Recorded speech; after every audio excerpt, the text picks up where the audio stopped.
Good morning, नमस्ते तसिदीले सम्पूर्णलाई फेरि पनि नयाँ दिन नयाँ भिडियोमा स्वागत छ। म चाहिँ दिउँसोको खाना पकाउन आँटेको छु, खाजा खेतालाको लागि। अहिले चाहिँ टाइम भएको छ 12 बज्नु आँटेको छ। 12 बज्नु 15 मिनट छ। अहिले चाहिँ 1 बजीभित्र चाहिँ खाजा दिनुपर्छ खेतालालाई। अनि चुलाहरू सबै लिपिसकेको छु। आज चाहिँ यताको नजारा यस्तो छ। भाँडाकुँडा यतिकै माथिको भाँडाहरू पनि सबै निकालेर सफा गर्नुपर्ने छ। आज चाहिँ हेर्दै गर्नुहोस् होला, यता अर्ग्यानिक चुलामा खाना पाक्दैछ मेरो। सब्जीमा चाहिँ साग र मासु हुन्छ, हेर्दै गर्नुहोस् होला।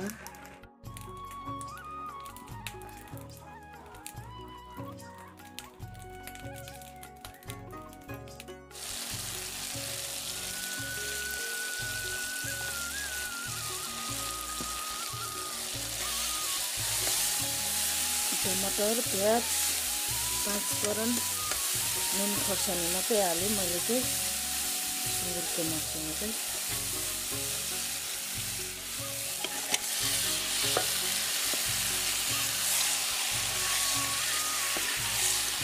एकछिन भुटेर मजाले फ्राई गरेर मात्रै साग खानुपर्छ।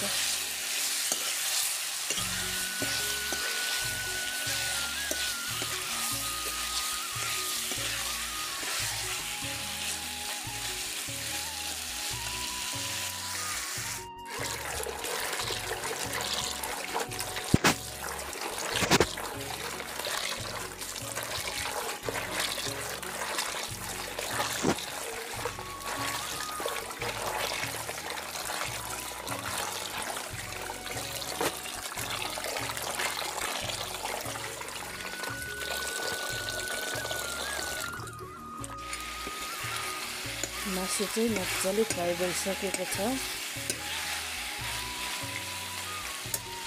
अब यसमा हामी साग चाहिँ मैले 2-3 पल्ट सफा धोएर मजाले धोएको। सागलाई चाहिँ यसरी मुनि पार्ने।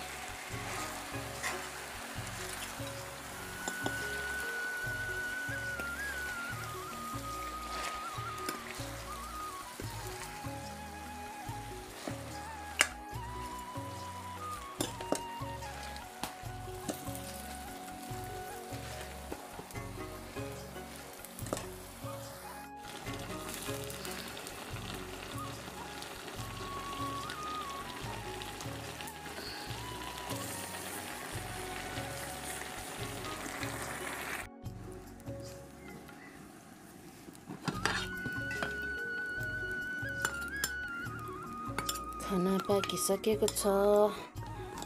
सब्जी पाक्न चाहिँ अलिक टाइम लाग्छ।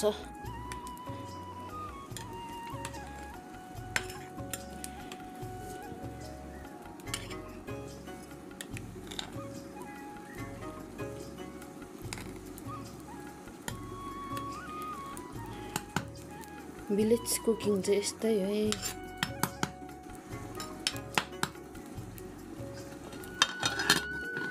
गाउँ बस्तीको कुकिङ चाहिँ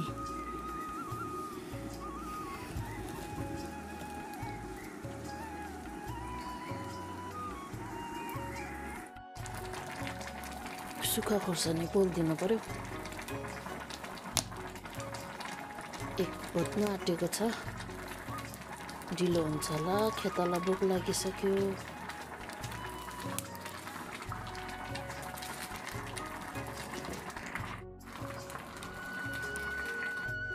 सुप चाहिँ खतरा उम्लिँदैछ।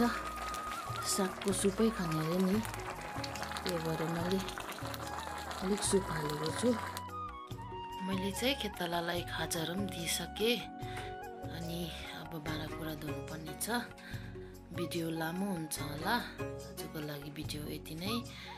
अनि सब्सक्राइब गरिदिनु भएको छैन भने सब्सक्राइब गरिदिनुहोस्, लाइक कमेन्ट सेयर गरिदिनुहोस्।